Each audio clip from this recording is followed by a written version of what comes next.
Assalamualaikum warahmatullahi wabarakatuh. Hari ini kita akan melanjutkan kuliah kita pada bagian kedua fonologi.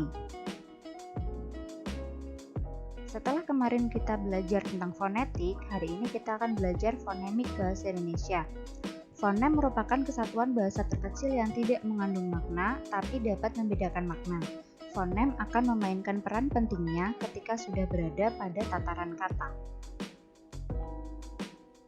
Fonemik mengkaji bunyi bahasa yang membedakan makna. Untuk mengetahui apakah sebuah bunyi tergolong fonem atau bukan, carilah bunyi tersebut pada sebuah kata yang menyandang bunyi tersebut, lalu bandingkan dengan kata lain yang mirip. Jika berbeda makna, maka termasuk dalam kategori fonem. Contohnya bagaimana, Bu? Nah, kita lihat selanjutnya.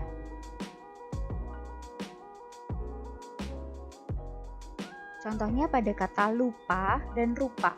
Dua kata tersebut berbeda makna karena adanya perbedaan bunyi R dan L. Namun, identitas fonem R dan L pada pasangan kata tersebut hanya berlaku dalam bahasa Indonesia. Tiap bahasa punya fonemnya masing-masing. Nah, beberapa fonem punya beban fungsional tinggi dan rendah. Semakin banyak pasangan kata yang mirip, semakin tinggi beban fungsionalnya. Kita lihat contohnya.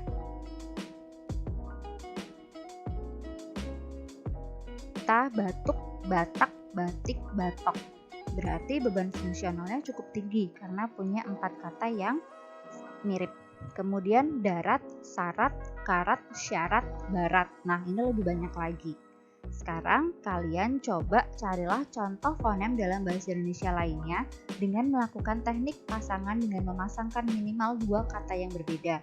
Akan lebih bagus lagi ketika kalian menemukan yang lebih banyak kata-katanya. Beralih ke alofon. Realisasi fonem pada pelaksanaan ujarannya banyak mengalami perubahan. Misalnya fonem B pada kata baru diucapkan sebagai B, tapi dalam kata Sabtu diucapkan sebagai P. Tidak, B-nya itu tidak terlalu jelas. Bukan Sabtu, tapi Sabtu, seperti itu. Jadi realisasi fonem B dalam pelaksanaan ujaran bisa menjadi B dan P. Realisasi tersebut sering disebut dengan alofon. Fonem lain juga memiliki alofonnya masing-masing, seperti fonem U pada kata buku.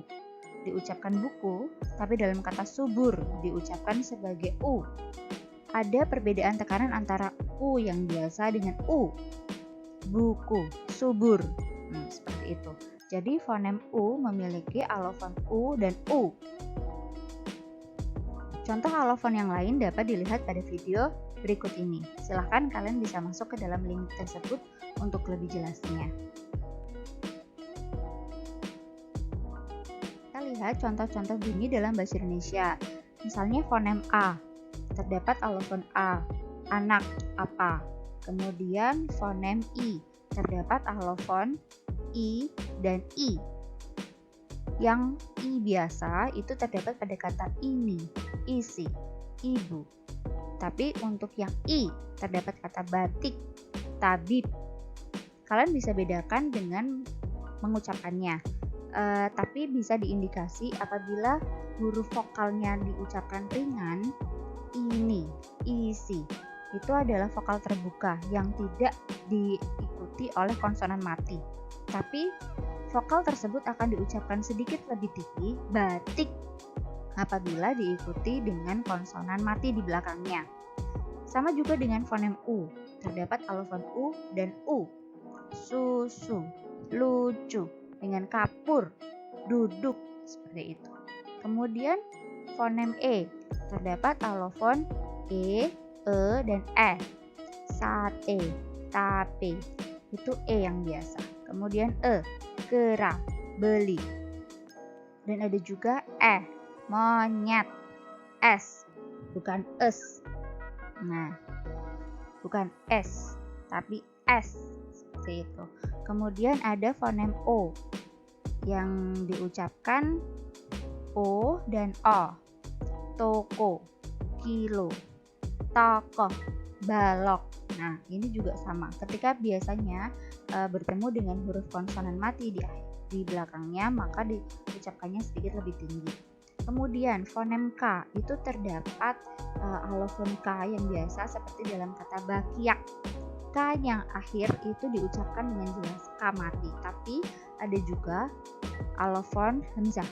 Bunyi hamzah ini biasanya huruf K-nya tidak diucapkan secara jelas, seperti kata rakyat, bukan rakyat tapi rakyat. Bapak bukan bapak, seperti itu. Kemudian ada fonem N, diucapkannya bisa en, bisa juga eng di situ. Jadi ada bunyi en dan bunyi eng. Nyaring, hangat. Ada juga fonem S diucapkan sebagai S, yaitu dahsyat.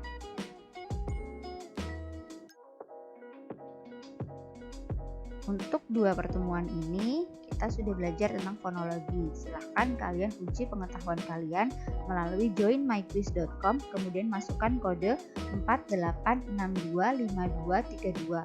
Deadline-nya adalah malam hari ini jam 23.45. Jadi sebelum jam tersebut silahkan ikuti kuisnya. Hasilnya nanti akan bisa kalian lihat kalian ranking berapa di antara teman-teman kalian.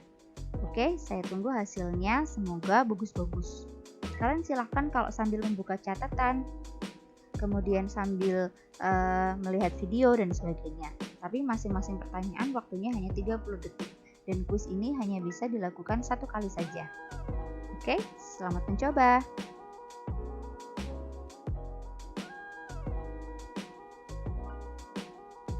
Sampai jumpa. Kita akan diskusi lebih lanjut lagi. Stay healthy, be happy. Bye-bye. Wassalamualaikum warahmatullahi wabarakatuh.